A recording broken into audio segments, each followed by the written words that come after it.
The Silent Violin. Maestro Bellini strutted across the orchestra stage like a king. Every rehearsal, he belittled the musicians. "You play like children! Without me, you'd sound like a barnyard band." He took credit for every triumph, every standing ovation. When critics praised the violin section's brilliance, he'd sneer, "Ah yes, and my guidance." The musicians whispered their resentment, but bowed their heads. Until one night, they decided enough was enough. The grand winter concert arrived. The hall shimmered with chandeliers, the audience buzzing with anticipation. Bellini adjusted his cuffs and raised his baton with a smirk. "Tonight," he whispered to himself, "they will see my genius."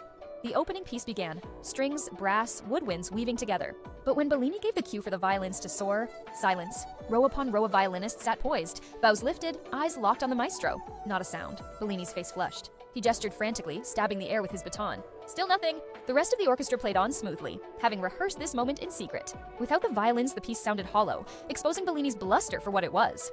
The audience murmured, confused, then restless. Finally, the violinists lowered their bows in perfect unison. One stood and spoke. "We will play again, when credit is shared where it is due." Gasps rippled through the hall. Bellini stammered, sweating under the lights, but the musicians didn't budge. The concert paused, silence heavier than any note. Finally, the board chairman rose from his seat. "Maestro Bellini, if you cannot respect your orchestra, then you do not deserve to conduct it." Bellini's baton slipped from his hand, clattering to the floor. That night, the violins returned. Without him, another conductor stepped in, humble and gracious.